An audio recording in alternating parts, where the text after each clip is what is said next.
ఉన్న బంగారాన్ని విడిపించి ఆ రోజు ఆన్లైన్ రేటుకే మేము కొంటాం. Sharma gold company.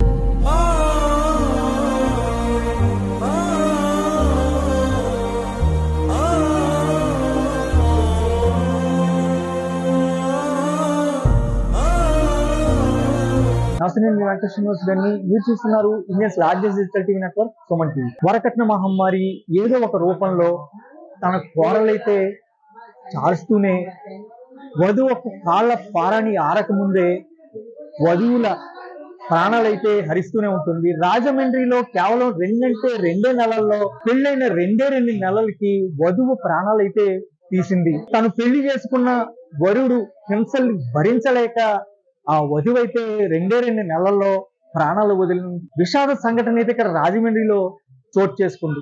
అసలు ఏం జరిగింది ఏంటి ఒకసారి వివరాలు చూద్దాం. పెళ్లి చేసేమండి పాలకొల్లు అంటేని పెళ్లి చేసిన మన్నాడు వెళ్తే దుప్పటి ఇవ్వలేదని పిల్లని దుప్పటి కూడా పిల్లవాడిని గదిలోకి రావద్దని అంటండి. దుప్పటి కప్పుకున్న అలవాటు నాకు దుప్పటి ఇవ్వమంటే దుప్పటి ఇవ్వకూడదని దుప్పటి కూడా ఇవ్వలేదటండి బాబు. ఆయన కూడా కూర్చోవద్దు లేకమంటే లేచిందంటండి. అన్నారు రిసెప్షన్కి రెడీ అయ్యమ్మా అంటే రెడీ అయ్యి వచ్చి గేట్ కాడికి వస్తే నువ్వు లోపల పోగా గదివిందంటమ్మ. గదివితే అమ్మ మళ్ళీ లోపల కూర్చుని ఎవరో కేకంటే నువ్వు రాలేదని అంటే నలుగురిలో గొళ్ళు మని 30 మందిలో ఎంతమంది ఉంటాయి చుట్టాల ముందు అందరి మీద గొళ్ళు మని ఏడ్చేసిందండి. జుట్టు ఏటి ఇలాగ ఉందని ఇలాగ ఇన్సల్ట్ చేసిందంటండి. అది కూడా మాకే మాట చెప్పలేదండి బాబోయ్. అది కూడా చెప్పలేదు. వాళ్ళ బాబు ఫోన్ చేసి బాబు తప్పు అయిపోయిందని వాళ్ళ నాన్నగారు చేతులు పెట్టుకుని క్షమాపణ అడిగాడంటండి. అప్పుడు కూడా మా మంచోళ్ళు కాదేమో అమ్మ అంటే కాదమ్మా పెళ్లిలో ఏదో చిరాకులో ఉన్నారేమో అని సమర్థించాను కానీ ఇలాగని చెప్పలేదండి బాబు. అలాగని వారం రోజులకే మళ్ళీ తీసుకెళ్ళి చెన్నైలో వేరే కాపురం పెట్టమంటే అన్నీ పెట్టి పంపించానండి. చెన్నైలో 2 రోజులే ఉందాము. 2 రోజులు చాలా అక్కడ దేపెట్టి ఉంచానండి. మిగతా 2 రోజులే ఉందండి. ఆఫీస్లో వాళ్ళు అడిగేస్తున్నారు క్యారేజీలు ఎట్లేదు అయ్యేట్లేదని బోర్డు కంప్లైంట్లు చెప్పాడండి నా పిల్ల మీద. ఏటమ్మా అంటే మమ్మీ మళ్ళీ చవితల్లేకే వెళ్తాను కదా అప్పుడు వండుతానన్నానమ్మా. పెళ్ళైన కారింగదిలోంచి వచ్చిన వెంటనే కూడా ఉద్యోగం చేయాలంటే ఆర్డర్ పెట్టాడండి. నాకు 3 కోడి కట్నం వస్తుంది అన్నాడంటండి బాబోయ్. డబ్బులు కూడా డాడీ దగ్గర ఫ్లైట్ డబ్బులు తీసుకుని కూడా ఫోను డబ్బులు ఫ్లైట్ డబ్బులు ఇమ్మన్నాడు. ఉద్యోగం చేయబట్టి ఆన్లైన్లో చేస్తాను నువ్వు ల్యాప్టాప్ కొన్నాను అడిగితే ల్యాప్టాప్ ఎన్ని రోజుల్లో బాకీ తీరుతావని అంటాడు. అవి ఎన్ని రోజుల్లో నేను చెప్పలేనని చెప్పేసి అన్ని మెసేజ్లు ఫోన్ ఓపెన్ చేసేదాకా మాకు ఇవన్నీ ఏం చెప్పలేదండి. పిల్లడు పుట్టినరోజుకి వస్తాడు కదా అని చెప్పేసి పిల్లడు పుట్టినరోజు ఫోన్ చేస్తే రాలేదండి. రాకపోతే ఏమో రాలేదు అదంటే మళ్ళీ తద్దులు ఉన్నాయి కదా తద్దులో ఏకదే పెడదాం ఉండాలి. తద్దు అయిన తర్వాత ఫోన్ చేసి ఏమండి పిల్లని ఇక్కడ తీసుకురమ్మంటారు అక్కడ తీసుకురమ్మాలంటే వాళ్ళ నాన్న కూడా ఉద్యోగం చేయాలి బయటికి వెళ్ళకూడదు ఇవన్నీ కండిషన్ పెట్టి అలాగైతేనే పిల్లని పంపండి లేదంటే పండగలు పబ్బాలకు వచ్చి వెళ్ళిపోతాడు లేకపోతే నా కొడుకు రాడని చెప్పాడండి. అలాగన్నప్పుడన్నా నా కూతురు మళ్ళీ ఏమన్నా బాధపడదేమని ఇలాగని అడగలేదు. ఎలాగ పుట్టినరోజు ఉంది మనవడు మళ్ళీ తద్దులు అట్ల తద్దు ఉందా ఏక పంపుదామని చెప్పి పుట్టినరోజు రాకపోతే తద్దికి దసరాకి రాలేదండి. రాకపోతే కాలు ఏదో అనుక్కయ్య ఉందన్నాడండి. ఆ వంకనన్నా పొల్లేండి పండగకి వెళ్ళలేదని రాలేదేమని ఒంట్లో బాగా బైపాస్ సర్జరీ చేయించుకుని 4 ఆపరేషన్లు చేయించుకున్నాం మనిషి వెళ్ళి మా అంగారు కాకపోతే 2 చేతులు పట్టుకెళ్ళి పండగకి రమ్మంటే రాలేదండి. నీ కూతురు చేత ఫోన్ చేయించమని అడిగాడంటండి. అలాగన్నారు ఏంటమ్మా అని ఇంటికి వచ్చి అడిగితే ఫోన్ చేయమ్మా అంటే మా డాడీ ఫోన్ ఇచ్చేయమన్నాడు ఫ్లైట్ డబ్బులు అన్ని డబ్బులు ఇమ్మన్నాడు. అప్పుడు ఇచ్చి మాట్లాడమన్నాడు. నన్ను 3 నెలలు నాకు నోరు మూసుకుని ఉండమన్నాడు. అందుకనే నేను మాట్లాడలేదు పండగ వస్తే మాట్లాడదని అన్నాను. నన్ను చేయమన్నంట అమ్మ ఆడపిల్ల నువ్వే తగ్గుండాలి ఫోన్ చేయంటే ఫోన్ చేసిందండి. కాల్ వెయిటింగ్ 3 గంటల కాల్ వెయిటింగ్ వచ్చిందంటండి. ఎత్తలేదు అమ్మ డాడీ అని చెప్పింది. ఏమండి అని మళ్ళీ వాళ్ళ డాడీ చేత ఫోన్ చేయించానండి. ఫోన్ చేస్తే ఎత్తాయి ఏమండి పండగ రమ్మని మా అమ్మాయి చేత చెప్పించమన్నారు కదా రమ్మని అంటే మీ అమ్మాయికి 3 నెలలు అవ్వలేదంటే మీరే కదండి వద్దన్నారంట డబ్బులు అడిగారంట కదండి అందుకు ఫోన్ చేయలేదని చెప్పిందండి. చెప్తే పోలే అమ్మ మళ్ళీ మీ అమ్మగారు మళ్ళీ నా చేతికి ఇస్తే బాబు మీరేం పడ్డారో వచ్చి కూర్చొని మాట్లాడుకుందాం రండి పండగ రండి వచ్చి మీరు కాసారి అన్ని పెట్టి నేను పంపుతాను అని అంటే మళ్ళీ చేయించమన్నాడండి. మళ్ళీ చేయించమంటే మళ్ళీ చేయించేయమండి ఫోను. మళ్ళీ కట్నం అండి ₹1 కోటి కట్నం ఇచ్చానండి బాబు. దివాన్ చెరువులో 500 గజాలు సైట్ ఇచ్చాను. కాకినాడలో అపార్ట్మెంట్ ఫ్లాట్ ఇచ్చానండి. 15 కాసులు బంగారం పెట్టాను. ఎండి సామాన్లు అంటే ఎండి సామాన్లు కొన్ని అన్ని పెడతా అని చెప్పానండి పెట్టానండి బాబోయ్. మాకు పెళ్ళి 2 నెలలు 10 రోజులు అయిందండి. ఆగస్టు 22వ తారీఖున పెళ్ళి అయిందండి. మా తదంతరం ఇల్లు నువ్వు అర్హురాలు కాదన్నాడమండి అందం నువ్వెందుకు కాదమ్మా 3 కోట్లు నాకు కట్నం వచ్చును నువ్వు అర్హురాలు కాదన్నాడు అమ్మ అందమండి. అమ్మ నేను ఇచ్చింది ఇప్పుడు ఏం తక్కువ కదా నాడు బాగా ఫోన్ చేసి ఇలాగ అన్నాడంట. నువ్వు ఏమండి నీ పరువు పోయిందంటే నీ కూతురు నా కాపురానికి వచ్చి నీ ఇంటికాడ చేయాలని నన్ను బెదిరించాడండి ఆయన వాళ్ళ నాన్న బెదిరించాడని మళ్ళీ వెళ్ళిక కాపురం చేసేటప్పుడు పిల్లని ఏమన్నా అంటారేమో అని నేను ఎవరి దగ్గర మా వాళ్ళ దగ్గర కూడా నేను చుట్టాల దగ్గర కూడా చెప్పలేదండి. అట్లా తద్దని మన్నాడు ఫోన్ చేసి పిల్లని తీసుకురమ్మంటారంటే మా అమాస ముందు తీసుకొచ్చి మా ఇంటికాడ పెడితే అప్పుడు కూతురు ఇద్దరు వస్తారన్నాడండి. గొడ్డమాస కదండి పండగకి మా మాంగారు వెళ్ళి దసరాకి వెళ్ళి పిలిచాడు కదా రమ్మనండి వస్తే పోనీ ఇద్దరిని కలిపి పంపుతాను అక్కడ 2 రోజులు ఇక్కడ 2 రోజులు ఉండి అప్పుడు మళ్ళీ సారన్ని పెట్టి నేను పంపుతాను వేరే సామాన్లకు బట్టలు డబ్బులు ఇచ్చామన్నారండి. ఎన్నో రోజులు అవ్వలేదు కదా బోళ్ళు ఖర్చు పెట్టి నేను పెళ్లి చేశానండి నేను ఊపిరి పీల్చుకోవాలి కదా చంటి పెడతాతో పెడతానంటే మా అమ్మాయి అవన్నీ సామాన్లు అవి కొనివ్వాలో బియ్యాలు అంటే 3 నెలలకి మా అమ్మాయి కొనిచ్చామంటే 3 నెలలు కాదండి ఏడాది కొనిస్తాను ఫ్లైట్లో వెళ్ళాం కదా అంతేం పట్టుకెళ్ళకూడదని పెట్టలేదు అన్నానండి. అవి కూడా పిల్లలు మానసికంగా అడిగాడంటండి. డైపర్లు పిల్లలకి తెచ్చారు 20 రూపాయలు డైపర్లు కూడా వసూలు చేశాడంటండి. బాబు 2 రోజులే కదా ఉంది పెళ్ళయి ఇంత భోజనం వండలేదని ఎవరు అడిగేసారు నిన్ను వెళ్ళిన 2 రోజు జరమని నువ్వే చెప్పావు కదా మరి వర్షంలో తడిచెళ్ళిన వల్ల అంటే అమ్మ ఫోన్ చేయంటే రాత్రి కూడా మళ్ళీ ఫోన్ చేసిందండి. దీపావళికి సినిమాకి వెళ్దామని సినిమా వాళ్ళ ఆయన వస్తాడని సినిమా టికెట్లు కూడా తీసిందండి. వాళ్ళ రాత్రి కాఫీ తాగింది ఇది తాగిందండి. వాళ్ళ ఆయన మా చుట్టాలు చెప్పారు అని చెప్పేసి వాళ్ళందరూ నా గురించి ఏమనుకుంటారంటే ఏమనుకోరమ్మా నువ్వు ఫోన్ చేసావు కదా అని చెప్పేసి కూడా అన్నానండి. అలా కొత్త సమర్థించానండి బాబోయ్. నా కూతుని బోల్డ్ వాళ్ళ అత్తగారు కూడా అలాగే జుట్టు లేదని పిల్ల ఉంగి నడుతున్నాయి ఇలా ఉంగి నడుతుందంటే కామెంట్లు చేస్తుంటే కూడా నేను ఆ మాట కూడా ఏమండి ఆడపిల్ల వాళ్ళు ఉంగి నడుతుంది కానీ ఇలా తలేసి నడుతుంది కదా మరి కొత్త పెళ్లి కూతురు కూడా అని అన్నానండి బాబు. తద్దెళ్ళు మన్నాడు పంపండి అంటే ట్యాబ్లెట్లు వేసాను నేను తద్దులు తిరుగుతా కానీ దీపావళి ముందు ఎందుకండి అని అంటే నేను నమ్మను మీ అమ్మాయి బాగానే అవుతుందంటే దేవుడి సాక్షిగా నా కూతురు తాను నెలల్లో ఉందండి తొలుగుంటా వచ్చినాడే దుప్పడవలేదు మళ్ళీ నెలల్లో పెట్టుకుని వచ్చి మీ దగ్గర మీరు సరిగా చూడకపోతే నా కూతురు సెన్సిటివ్ మనసులో పెట్టేసుకుంటుందండి అని చెప్పి కూడా అన్నానండి. అన్నా కూడా అది మళ్ళీ సోమవారం మంగళవారం ఫోన్లు చేసి పండగ రమ్మని చెప్తే పెళ్లి కొడుకు ఫోన్ ఎత్తలేదండి తండ్రి ఫోన్ ఎత్తలేదండి. అమ్మ నువ్వు నేను చేసినా ఎత్తలేదు డాడీ వచ్చినా చెప్పలేదు అని అంది.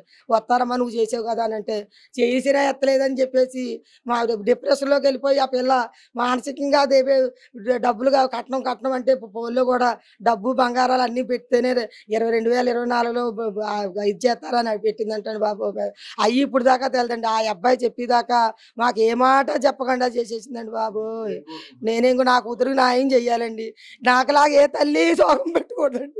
2 నెలలు ఈ నిర్ణయం తీసుకుందంటే వాళ్ళు ఎంత మానసిక శోభం పెట్టారో ఏ బిడ్డకి ఎంత న్యాయం జరగకూడదండి బాబోయ్. నా కూతురు అల్లారు ముద్దుగానే పెంచుకున్నానమ్మో బాబు. ఉద్యోగం చేయాలంటే ఉద్యోగానికి కూడా అప్లికేషన్ పెట్టుకుందండి బాబోయ్. ఏటండి వీరికో కాదో నేను కట్నం ఇచ్చాను అక్కడ చూస్తే మీకున్నా తాగుంది అన్నారు. రేపొద్దున 30 ఏళ్ళు మీ అబ్బాయికి ఉన్నాయి 26 ఏళ్ళు పిల్లకి వచ్చినాయి ఓ బిడ్డో పాపను ఇమ్మనాలి కానీ ఉద్యోగం అన్నారు ఏంటని అడిగితే ఉద్యోగం చేయాలండి పెళ్లి కొడుకు అలాగన్నాడండి. తండ్రి కూడా ఉద్యోగం చేయాలండి మేము ఇచ్చిన కండిషన్లకు అన్ని ఒప్పుకుంటేనే కూతురు తీసుకొచ్చి దేయబెట్టమన్నాడండి బాబోయ్. మానసికంగా షాప్ పెట్టేస్తే వాళ్ళ నాన్నకు బైపాస్ సర్జరీ ఉన్నాడు. తండ్రికి 4 ఆపరేషన్లు మగోళ్ళలాగా హైదరాబాద్ తీసుకెళ్ళి చేయించుకొచ్చిందండి. ఇప్పుడు కూడా ఆపరేషన్ చేయించాలి కదా అమ్మ అండి బాబు. అన్ని మనసులో పెట్టేసుకుందండి బాబు. డాడీ పరువు ఏమైపోద్ది డాడీ ఏమైపోతుంది అందండి. ఏ ఒక్క మాట మాకు చెప్పినా మేము నలుగురిలో కోబట్టి మేము వాళ్ళ చేసారించమండి బాబు. అన్ని పిల్ల మీద కంప్లైంట్లు కింద చెప్తున్నారంటే తద్దికి కూడా అన్ని పెట్టాలి కదమ్మా అంటే వద్దమ్మ నేనే చేస్తానండి. తద్దులు కూడా అన్ని పెట్టి తద్దులు కూడా నేనే తీర్చుకున్నానండి బాబోయ్. ఎలాగంటే అలా పెట్టి బోర్డు అన్ని రకాలుగా ఘనంగా పెళ్లి చేసి పంపించానండి. పిల్లకు తండ్రి భర్త మాంగారు పిల్లడికి డైపర్లు ఇచ్చిన డబ్బులు కూడా వసూలు చేశాడండి. డబ్బు అని ఇంత డబ్బు పిచ్చోడు అనుకోలేదండి బాబోయ్. మానసికంగా నా కూతురిని చంపేశారండి. ఆడొచ్చి తీసుకెళ్తారని ఆశగా చూసిందండి. చివరి వరకు చూసిందండి.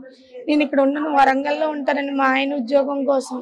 ఆయన స్వామి మాలేసారని చెప్పి వెళ్తుంటే బాబీ ఉండొచ్చు కదా పండగ ఏచుగా వెళ్ళొచ్చు కదా అంటే స్వామి చేసుకోలేకపోతున్నారంట. 10 రోజులు నోములకి వచ్చేస్తానే ఇప్పుడు వచ్చి నేను 4 రోజులు అయిపోయింది. పిల్లోడు పుట్టినరోజు ముందర వచ్చాను చాలా రోజులు అయింది కదా వెళ్ళొస్తానంటే సరే అయితే అందండి. వెళ్ళాక రోజు ప్రతి పూట ఫోన్ చేసిందండి. ఆ రోజు మధ్యాహ్నం కూడా ఫోన్ చేసిందండి. వీడియో కాల్ చేసి పిల్లోడిని చూపించి పిల్లోడు నా కొడుకు అనేది అది చూసిందండి. కానీ ఎందుకు చేసుకుందా రాత్రి పడుకునేటప్పుడు చూసే పిల్లోడు పడుకుని ఉన్నాడు అది ఆన్లైన్లో ఉందన్న ఏం చెప్పలేదండి. ఫోన్ ఎత్తట్లేదు మాట్లాడట్లేదు. అది చాలా పొగరే బాబు నేను అప్పటికి తగ్గి చేసాను. డాడీ పరుగు పోతుంది డాడీ ఏడిసారు నన్ను అడిగారు. మమ్మీ కాల్ పట్టుకుంది మమ్మీ కాలు పట్టుకున్నాడు, కరగలేదు. డాడీ అక్టోబర్ 12వ తారీఖున చెన్నై వెళ్ళారండి. అబద్ధం చెప్పాడు, కాలు పోయింది, ఇంకా నేను ట్రీట్మెంట్ చేయించుకుంటున్నాను, నడవలేకపోతున్నాను అంటే ఆపరేషన్ చేసుకున్న మనిషి మందులు పరుగు పరుగుని వెళ్తే ఇంతకి కాల్లో చిన్న ఆనుక్కాయ అంటండి. ఆ ఆనుక్కాయకి అంటే మా అమ్మ నాన్నకి చెప్పలేదండి, మీరు చెప్పొద్దు అన్నారండి. అప్పుడు చేతులు పట్టుకుని వచ్చి పండగకు వచ్చి నా కూతురుని తీసుకెళ్ళనని ఆ మనిషి బతిమాలారండి. ఆ మనిషి ఆ పేషెంట్ మనిషి చేత కూడా పట్టించుకున్నాడండి. అన్ని చేసిన మా చెల్లి అనుకుంది నీ కూతురుతో ఫోన్ చేయించాను అన్నాడంటండి. ఇంటికి వచ్చి చింటూ నువ్వు ఫోన్ చేస్తే చిన్న చిన్న గొడవలు ఉంటాయి కదా అన్ని పోతాయి, పండగ అయ్యాక తీసుకెళ్ళిపోతారని చెప్పారండి. అయితే సరే అని మాట్లాడితే లోపల నాన్న ఫోన్ చేసి మమ్మీని బెదిరించేసేవాడు. మా డాడీ ఎక్కడ బెంగెట్టేసుకుంటారని మమ్మీ నేను ఏ విషయాలు మా డాడీకి చెప్పలేదండి. అలాగా ఇలాగా కోపిష్టి మీ అమ్మాయి అహంకారం ఫోన్ చేయించలేవా, నీ కూతుర్ని ఎలా పెంచాలో ఇలా పెంచేవేంటి, పెంచడం రాకపోతే నాకు చెప్పు, నా కూతురే అయితే గనక నేను జుట్టు ఈడ్చుకొచ్చి కొడతాను అన్నాడండి. సరే మనం ఆడపిల్లలు కదా తగ్గుండాలని నోరు మూసుకుని అందరికి తగ్గాలని అంటే నా చెల్లి అదే పట్టుకుందండి. మనమే తగ్గిపోవడం ఏంటి, ఏం తప్పు చేయడం ఏంటి, నేనే తప్పు చేయలేదు, డాడీ కాలు పట్టుకున్నారు, మమ్మీ కాలు పట్టుకుంది, నేను కూడా ఫోన్ చేశాను. 3 రోజుల నుంచి చేస్తూనే ఉందండి. ఆఖరి కూడా చేసింది. వస్తాడని ఆశతో సినిమా టికెట్లు తీసిందండి, నలుగురికి సినిమా టికెట్. రాత్రి 10:38కి లాస్ట్ ఫోన్ చేసిందండి. ఆడు ఫోన్ ఎత్తి 10 నిమిషాలని ఫోన్ చేయలేదు. చూసింది అదే మనస్తాపం చెందేసి చేసుకుంది కానండి పర్టికులర్ గా చేసుకుందాము అని అయితే లేదండి. నలుగురు ఏమనుకుంటారు, పెళ్ళైన వారం రోజులకే 2 నెలలు పూర్తయిందండి, 3వ నెల వచ్చి వారం అయిందండి. పెళ్ళైన వారం రోజులకే పెద్ద గొడవ పెట్టాడే, నాకు చిరాకు చచ్చిపోవాలనిపించేస్తుంది అంటే దేనికి ఎందుకు, నేను ఇంకా లేట్, ఇప్పుడు చచ్చిపోవాలని ఉంది నాకు, నేను చచ్చిపోతానే, ఇంకా లేట్ చేస్తే మమ్మీ డాడీకి బ్యాడ్ నేమ్ వస్తుంది అని చెప్పి మమ్మీ డాడీకి బ్యాడ్ నేమ్ వస్తుంది, పరువు పోద్ది, అదే ఆలోచించింది. కానీ ఎలా చేసుకుంటే రోజంతా ఏడుస్తాం. వాళ్ళ అమ్మ నాన్న ముగ్గురు వచ్చారండి. అక్కడ మోచీ దగ్గర శవం ఉంటే ఇక్కడికి వచ్చి మా మమ్మీ మీద గొడవ. వాళ్ళ అబ్బాయి కొడుకు జీవితం నాశనం అయిపోయిందంటండి. దానికి నష్టం అంటండి, మాకు నష్టం కాదు. 3 కోట్లు అడిగావు కదా, 30 కోట్లు ఇస్తాను ప్రాణం ఇవ్వి, ఫ్లైట్ టికెట్ డైపర్ డబ్బులతో సహా అన్ని తీసుకున్నావు, నా చెల్లికి ఎందుకు చెప్పలేదు మీ నాన్న దగ్గర డబ్బులు తీసుకున్నానని. అది చెప్పుంటే అది కూడా మానసికంగా పెట్టుకోదు, అది ఆ ప్రయత్నాలు కూడా చేసింది, లోన్ పెట్టుకుని పెళ్లి చేశారు కదా, మమ్మీ డాడీ దగ్గర డబ్బులు ఏమున్నాయి అనేదండి నాతో. సరే పిల్లోడు పుట్టినరోజు అయిపోగానే నేను ఏదో చూస్తాను, మా ఆయన గారు చెప్పుకుందండి అన్ని చెప్తే ఆయన నేను మాట్లాడుతాను. ఆయన ఎన్ని ప్రయత్నాలు చేసినా ఎప్పుడు ఫోన్ ఎత్తాడండి. ఆడ అవసరం అయితేనే ఫోన్ ఎత్తుతాడు, లేదంటే ఫోన్ ఎత్తాడు. వాళ్ళ ఫ్రెండ్స్ ఎవరో వరంగల్, నా చెల్లికైతే న్యాయం చెయ్యాలండి. ఆడు CA, నా కొడుకు CA, నా కొడుకు సెంట్రల్ గవర్నమెంట్ ఉద్యోగం అని కాల్ మీద కాల్ వేసుకుని ఆ అహంకారం, నా చెల్లికి అహంకారం కాదండి, ఆడికి అలా నాన్నకి అమ్మకి అహంకార భావం, దాంతోనే దాని మానసికంగా ఉద్యోగం ఎందుకంటే ఇంటికి వచ్చాక సోద ఉండదండి అన్నాడు. మా అమ్మ ఫోన్ చేసి పండగకి మీ అబ్బాయిని పంపించంటే పండగ లేదు బొక్క లేదు అన్నాడండి. అలాంటి మాటలు మాట్లాడాడండి. ఆడినైతే అస్సలు వదలకూడదండి. ఇప్పుడు ఆడికే ఉందండి 6 నెలలు, బయటకు వచ్చేసి మళ్ళీ వేరే పెళ్లి చేస్తాడు. ఆ ఛాన్స్ లేకుండా ఆడు ఉద్యోగం అన్నాడు, ఆ ఉద్యోగం ఉండకూడదండి. ఆ CA అన్నది చదువుకున్న సంస్కారం ఏదండి ఆడికి అసలు. మొత్తం మీద నా చెల్లిని చంపేశారండి. నేను పెళ్లి చేసి మేమే చంపేసాం మా చెల్లిని మాత్రం మాకు రాదండి. ఆ అత్తగారు మాత్రం అసలు ఇప్పుడు వచ్చి అన్ని నీ వాకింగ్ స్టైల్ మార్చాలని కూడా అంటండి, నీ చెప్పులు మార్చాలి, నువ్వు నీ కలర్స్ నచ్చట్లేదు, నీ డ్రెస్సింగ్ అలా, ఎంత బాడీ షేవింగ్ అలా మెంటల్ గా కూడా అది పెట్టేసుకుందండి.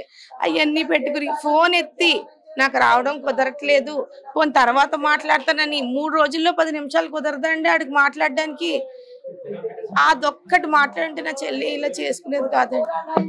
నిజంగా కూడా అప్పుడప్పుడు అనిపిస్తూ ఉంటుంది, ఎంత చదువుకుని ఎంత ఎడ్యుకేటెడ్ అయ్యింది వరకట్నం కోసం ఎంతగా తెగిస్తారా అనిపిస్తూ ఉంటుంది. వీళ్ళకన్నా అన్ఎడ్యుకేటెడ్ ఎంతో బెటర్ గా కట్నం లేకుండా తమ భార్యలను ఎంతో సుఖంగా చూసుకుంటున్న వాళ్ళు రిక్షాలు అవి లాగి వాళ్ళ థాట్సే కూడా ఎంతో మెరుగ్గా ఉన్నాయనిపిస్తూ ఉంటుంది. వీళ్ళతో పోల్చుకుంటే వాళ్ళు జీవనం అయితే సాగిస్తూ ఉంటారు. ఇటువంటి వాళ్ళని ఎలా శిక్షించినా కానీ తప్పు లేదనిపిస్తూ ఉంటుంది ఒక్కోసారి.